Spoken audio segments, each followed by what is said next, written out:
श्रीमद् भगवद गीता अध्याय 4 श्लोक नंबर 3। क्योंकि प्रेजेंटेशन नहीं है, मैं केवल इसके हिंदी के भाव को ही लेता हूं।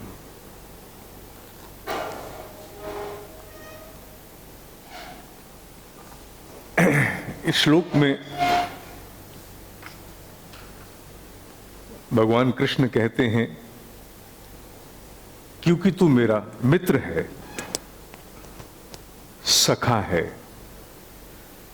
इसलिए मैं तुझे यह गुप्त रहस्य बताता हूं।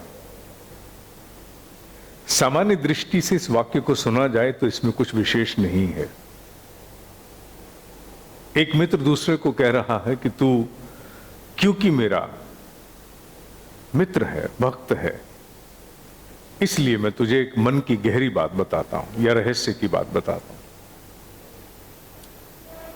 लेकिन यहां मित्र कौन कौन है, इसमें बहुत बड़ा भेद है। यहां एक मित्र जिसे हम सृष्टा के रूप में जानते और मानते हैं, भगवान कृष्ण, और दूसरा मित्र किसी भी काल का कालहीन अर्जुन है, जो क्षमतावान होते हुए भी द्वंद्वग्रस्त है, डायकॉटमी रिडन है। इन दोनों के बीच ये बात हो रही है और उन्होंने कहा है, तेरा एलिजिबिलिटी फैक्टर, तेरी पात्रता का आधार, क्योंकि तू मेरा मित्र और भक्त है, इसलिए मैं तुझे इस गुह्य ज्ञान, एसोटेरिक नॉलेज के विषय में बताना चाहता हूं। इसका उल्लेख वस्तुतः मनुष्य की बुद्धि के उस पक्ष की ओर संकेत है जिसे किसी भी विषय पर, टेक्नोलॉजी, इकोनॉमिक्स, एनी फील्ड, अगर उसे उसके ज्ञान के चरम को प्राप्त करना है, उस सबको जानना है जो सामने नहीं भी है, तो मनुष्य में समर्पण की आवश्यकता है। ईसोटेरिक नॉलेज, गुह्य ज्ञान उन्हें प्राप्त होता है जिनके पास समर्पण है, भक्ति है। यहां भक्ति और समर्पण केवल उतना नहीं जितना सामान्यतः धर्म की दृष्टि से हम जानते हैं। हमारे ग्रंथों ने कहा है कि बल मुख्यतः 3 प्रकार का है: शरीर बल, बुद्धि बल, आत्मबल। धन बल को भी उन्होंने बुद्धि के साथ जोड़ा है। इन तीनों प्रकार के बल के द्वारा मनुष्य कल्याण भी कर सकता है और उसका अकल्याण भी हो सकता है।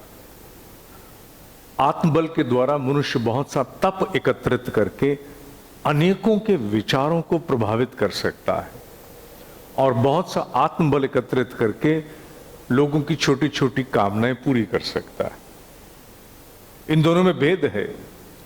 एक में विचारों का परिवर्तन उसके जीवन में उत्कर्ष को लाएगा, इवोल्यूशन को लाएगा। दूसरे स्थान पर अगर उसकी छोटी छोटी कामनाओं की पूर्ति हुई तो तप भी जाएगा, और जिसकी कामनाएं पूरी हुई उसके उत्कर्ष को सुनिश्चित नहीं किया जा सकता। हम लोगों ने 5 साल पूर्व जो एनडीआरआई में कार्यक्रम किया था, अवधूत 20वीं सदी के, उस कार्यक्रम का जो शीर्षक था वो ये था, अवधूत किसी को प्रसन्न नहीं करते, वो जीवात्मा का कल्याण करते हैं। पॉलिसी ऑफ अपीजमेंट नहीं है वहां पर। और यहां भी हमारे उपनिषदों ने, वेदों ने इसको गाया है कि अपीजमेंट के लिए नहीं, ईगो ग्रेटिफिकेशन के लिए नहीं। मनुष्य जब कल्याण की दृष्टि से बुद्धि, शरीर और आत्मबल को प्रयोग करता है तो उसका स्वयं का कल्याण और दूसरों का कल्याण सुनिश्चित है। और कल्याणकारी विवेक होने के लिए आवश्यक है कि बुद्धि भक्ति से, समर्पण से पूरित रहे, और भक्ति और समर्पण से पूरित बुद्धि ही नवीन रचनाओं की संभावनाओं को स्रोत बनती है। Any kind of innovation, ideation is not possible with the egoist mind, restricted mind. संभव नहीं है। इस बुद्धि की निर्मलता को कैसे लाया जाए? क्योंकि उन्होंने कहा है, क्योंकि तू मेरा भक्त और मित्र है। एलिजिबिलिटी फैक्टर गुह्य ज्ञान को प्राप्त करने का सिद्ध हो गया। जिसका मित्र और जिसका भक्त ईश्वर के प्रति होगा, उसे गुह्य ज्ञान प्राप्त हो सकता है। अगर हम कृष्ण के भक्त, कृष्ण माने यहां कृष्ण कौन है? यहां कृष्ण केवल वो नहीं जिसे हम जानते हैं, यहां हम उसे माने जिसे हम अस्ति भाव माने, कोई है हमसे बहुत बड़ा, वो प्रकाश है, कुछ भी है। किसी संज्ञा में बांधना बड़ा मुश्किल है। अगर हम उसके प्रति समर्पित हैं तो हमारे भीतर ज्ञान की धाराएं नित्य प्रकट होंगी। ओ माय गॉड फिल्म का जो लगभग अंतिम सा डायलॉग था, ये सीधे सीधे भगवत गीता के 4 अध्याय का 3रा श्लोक है। मिथुन चक्रवर्ती कहता है, परेश रावल को समझाता है, देख लेना कहीं फिर से ये लोग आश्रमों में दिखाई न दें, because they are not god loving people, they are god fearing people. God fearing people भक्त नहीं हो सकते। गॉड फेयरिंग पीपल ईश्वर के मित्र नहीं हो सकते। और जब तक वो उसका भक्त और मित्र नहीं है, उसकी बुद्धि में नई समझ का अवतरण भी संभव नहीं है। ये बात भगवत गीता ने बहुत मुखर होकर के कही है। It is about gathering this sense while reading between the lines. क्योंकि गीता संकेतों में बात करती है, बहुत कुछ प्रत्यक्ष नहीं बोलती। क्योंकि उसे कालहीन ज्ञान कालहीन अर्जुन को सौंपना है। अनेकों परिवेश में जो शाश्वत सत्य है, इम्यूटेबल फैक्ट, वो परोसना है। इसलिए गीता को बहुत समझदारी से अपनी बात कहनी है। बुद्धि की निर्मलता, बुद्धि में धारक क्षमता, बुद्धि में भक्ति का भाव, बुद्धि का समर्पण एक भाव से अवश्य आता है। मैं अपने व्यक्तिगत अनुभव से बोलना चाहता हूं। 80-90% ज्ञान जो मैं पढ़ाता हूं मेरा अनुभव नहीं होता, 10% मेरा अनुभव होता है। उस 10% में यह बात भी आती है। मेरा यह अनुभव है कि बुद्धि को निर्मल अस्थि भाव करता है। अस्थि भाव माने और कुछ नहीं, किसी आकृति से बंधे के नहीं बंधे तो भी केवल अगर उसका होना हम अनुभव कर लें, केवल होना, केवल और केवल उसका होना अनुभव कर लें, there is something that exist. किसी प्रकार बुद्धि को हम कुछ क्षणों के लिए शांत कर लें, केवल इतना अनुभव भर करने के लिए कि कोई इस कायनात का सृष्टा है तो यहां है, जिसे मैं अनुभव कर रहा हूं। मेरा व्यक्तिगत अनुभव है कि बुद्धि स्वतः ही निर्मल होती है। और इसका सबसे अधिक अनुभव मैंने कब किया है? जब मैं तीर्थों पर जाता हूं। मैंने एक छोटी सी पुस्तक की रचना की थी जिसमें मैंने उल्लेख किया था, समझ तो सारी उधार की है। मेरा सौभाग्य है कि मैं ऐसी संस्कृति में मैंने जन्म लिया जहां उधार लेने के लिए बहुत कुछ है। आध्यात्मिक बड़े बड़े साहूकार जिस संस्कृति में हूं, मैंने उसमें जन्म लिया है। मैंने बहुत कुछ उधार लिया।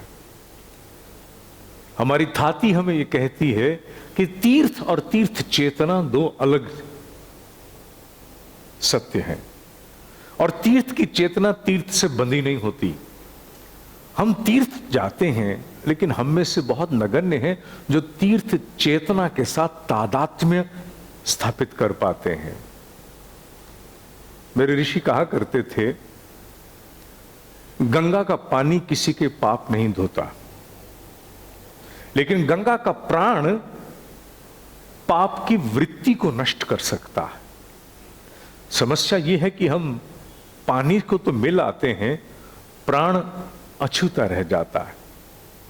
गंगा के प्राण को मिलने के लिए पानी को छूने की भी आवश्यकता नहीं है, उसके लिए तो केवल शांत बैठ करके अस्थि बहाव की आवश्यकता है।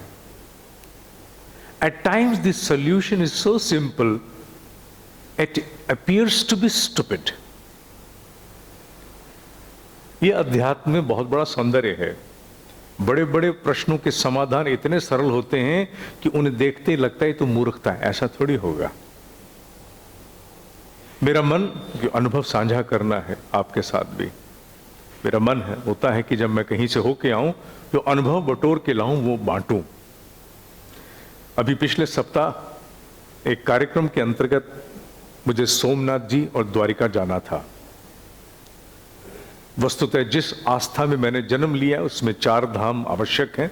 द्वारिका धाम है, सोमनाथ पास में है। जब इंटरनेट पर सर्च कर रहे थे तो पता लगा रास्ते में जूनागढ़ आता है, गिरनार पर्वत। और गिरनार पर्वत के विषय में जैसे ही चर्चा आई, नाम गूंजने लगा। मेरे मित्र जस्टिस कारिया से मैंने जिक्र किया कि मैं आपके अहमदाबाद से होके जाऊंगा, गिरनार पर्वत भी बीच में आता है। उन्होंने कहा गिरनार पर्वत आप कोशिश कीजिए अगर आप जा सकें। मैंने पूछा क्यों, तो उन्होंने कहा पृथ्वी पर वो जो बहुत थोड़े स्थान बचे हैं जहां सिद्ध आत्माएं आज भी विचरती हैं, उनमें गिरनार एक है। मेरे लिए इतना उनका कहना बहुत था। गिरनार पर्वत के विषय में इंटरनेट पर खोजना शुरू किया, पता लगा कि हिमालय तो बहुत अभी का पर्वत है, it's young mountain range. Girnar बहुत पुराना है। गिरनार पर्वत पर भगवान दत्तात्रेय जी की तपस्थली है। यह चर्चा मैंने अपने एक मित्र से की, श्री R.K. जैन, भारत की बहुत बड़ी प्रतिभा रहे हैं कंस्ट्रक्शन के क्षेत्र में, गवर्नमेंट ऑफ इंडिया के साथ। उन्होंने मुझे सुनते ही कहा आप जा नहीं पाओगे क्योंकि सीढ़ियां ही सीढ़ियां हैं और कुछ नहीं है, और 4,500 सीढ़ियों के बाद पहला पड़ाव आता है। मैं विषय से हटा नहीं हूं, विषय के साथ न्याय कर रहा हूं यह बात सुना के। 4,500 सीढ़ियों के बाद पहला पड़ाव आता है जो भगवान नेमिनाथ जी की तपस्थली कह सकते हैं, जहां उन्होंने निर्वाण प्राप्त किया था। भगवान नेमिनाथ कौन है? हमारी जैन आस्था के वो 22वें तीर्थंकर हैं। जिस प्रकार गायत्री में 24 अक्षर हैं, हमारी जैन आस्था में भी 24 तीर्थंकर हैं। तीर्थंकर वो जागृत जीवात्माएं होती हैं जिनकी एनलाइटनमेंट पहले ही हो चुकी है। वो पृथ्वी पर केवल प्रयोजन के लिए आते हैं। 22वें तीर्थंकर भगवान नेमिनाथ का निर्वाण स्थली वही है। सीढ़ियां बहुत ऊंची, अगर आप जा सकें तो जाइएगा। अगला वाक्य उन्होंने ये कहा, भगवान नेमिनाथ भगवान कृष्ण के सगे चचेरे भाई हैं। Curiosity was ignited into me. Oh, I was missing something. मैंने उनसे कहा give me some material to read. उन्होंने ढूंढा किताबें, कहीं ना कहीं से दिल्ली से जाके वो ढूंढ के लाए। मैंने वो पुस्तक में 22वें तीर्थंकर भगवान नेमिनाथ के विषय में पढ़ा। उसमें लिखा था कि तीर्थंकर होने का जो एलिजिबिलिटी फैक्टर समाज में स्थापित है वो ये है कि जो तीर्थंकर होगा उनकी माता को 16 स्वप्न आएंगे। उन्हें 16 स्वप्न आएंगे जो पुष्ट करेंगे कि तेरे गर्भ में अब कोई महान जीवात्मा आने वाली है। उनकी मां को 16 स्वप्न आए और भगवान नेमिनाथ का जन्म हुआ। विलक्षण जीवात्माएं जन्म से ही विरक्त होती हैं, बाहर से ऑर्डिनरी दिखते हुए भी। इस बीच में भगवान कृष्ण और जरासंध के बीच में शत्रुता हो चुकी थी। कंस के कारण। वो अपने लड़कों को सेनाएं भेज भेज करके प्रयास कर रहे थे कि इनका वध कर दिया जाए। भगवान कृष्ण अपने बड़े भाई बलराम के साथ द्वारिका पहुंचते हैं, जहां इनके चचेरे भाई भगवान नेमिनाथ हैं। इनकी वहां रक्षा होती है। राजपाट कुछ समय के पश्चात भगवान कृष्ण संभालते हैं, क्योंकि भगवान नेमिनाथ तो जन्म से तीर्थंकर, वृत्तियां उनकी अलग हैं। इस बीच में परिवार में योजना बनती है, बोथ आर ब्लड रिलेटेड। योजना बनती है कि भगवान नेमिनाथ की शादी कर दी जाए। उनकी शादी की व्यवस्था, एक लड़की से रिश्ता तय होता है जिनका नाम माता राजुल है। रिश्ता तय करके बारात चलती है। भगवान नेमिनाथ क्योंकि तीर्थंकर हैं, पहले से ही उनको बोध है, पर लीला के स्वरूप में चलाई जाती, क्योंकि बीच में राजुल को भी आना है। जैसे ही बारात लड़की वालों के घर पहुंचने वाली है, वहां कुछ पशु बंधे हैं। उन पशुओं को देख करके भगवान नेमिनाथ पूछते हैं, ये पशु यहां क्यों बांधे हैं? तो उन्हें उत्तर मिलता है, दिस इज पार्टी टाइम।